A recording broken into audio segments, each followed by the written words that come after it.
মুন্সিগঞ্জের গজারিয়ার গুয়াগাছিয়া ইউনিয়নে দস্যু বাহিনীর অত্যাচারে জীবন বাঁচাতে এলাকা ছেড়েছেন সেখানকার ৩০০ পরিবার। তাদের অভিযোগ, বছরের পর বছর ধরেই এই ইউনিয়ন দখল করে সন্ত্রাসের রাজত্ব গড়ে তুলেছে নয়ন, পিয়াস ও রিপন সহ একটি দস্যু বাহিনী। এদের বিরুদ্ধে কয়েক ডজন মামলা থাকলেও আসামিদের গ্রেফতার করতে পারেনি পুলিশ।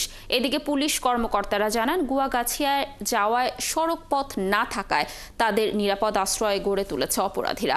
জসিমউদ্দিন দাউনের তথ্য ছবিতে প্রতিবেদন।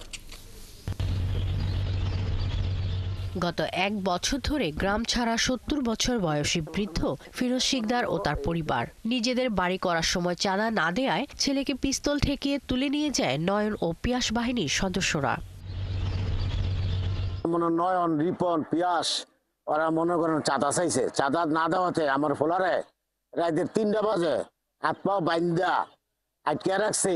উদ্ধার করার পরে ৩-৪ দিন পরে আবার আমার মনে করেন পাইয়া পিস্তল ঠেকাই গেছে যে তোর ফোলা পানলে এই দেশ আর থাকতে পারে না, দেশ ছাড়া করেছে। শুধু ফিরোজ শিকদার নয়, তার মতো বিষাদে ভরা গল্প গুয়াগাছিয়ার ৩০০ পরিবারের। এই জলদস্যু বাহিনীর অত্যাচার, নির্যাতন ও নিপীড়ন চলছে এক দশক ধরে। তাদের মোটা অঙ্কের চাঁদা, নিজের জমিতে মাটি কাটায় বাধা কিংবা পুলিশে অভিযোগ করলেই সেই ব্যক্তি ও তার পরিবারের উপর শুরু হতো নানান ধরনের নির্যাতন। এবার ঢুকিয়ে আমার বাড়ি বিল্ডিং এর আনাটা নিয়ে ভাঙে টেঙে যাচ্ছে, মালটা লুচা এই এলাকা যেতে পারি না, বিভিন্ন ভাবে তারা হয়রানি করে। বিভিন্ন লোক হাত কাইটা পা কাইটা বিভিন্ন ভাবে মামলা দিয়ে একাধিকভাবে হস্তনস্ত আমরা বাড়িতে যেতে পারি না। তারা আরও অভিযোগ করেন, নয়ন ও পিয়াস বাহিনীর শুরুটা হয়েছিল মেঘনা নদীতে ট্রলার, বাল্কহেড ও লঞ্চে ডাকাতি ও চাঁদাবাজির মধ্য দিয়ে। পরে সাবেক সরকারি দলের নেতাদের আশীর্বাদে এলাকায় আধিপত্য বিস্তার করে। অনেকগুলা অভিযোগ পুলিশের এখানে করা হয়েছে, কিন্তু কোনো ফলই পাবলিকে পায় না। এই জন্য পুলিশের কাছেও পাবলিক যাইতে চায় না।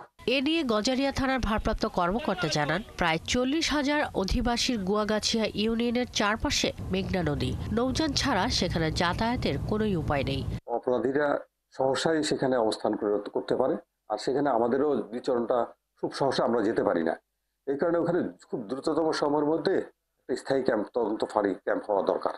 নয়নের বিরুদ্ধে ৩৩টি, পিয়াসের বিরুদ্ধে ২৮টি, রিপনের বিরুদ্ধে ৫টি, আবুল কালাম ও আক্তারের বিরুদ্ধে ১৯টি, নাদিমের বিরুদ্ধে ১৩টি সহ জলদস্যু বাহিনীর প্রতিটি সদস্যর বিরুদ্ধে ডাকাতি সহ একাধিক মামলা রয়েছে।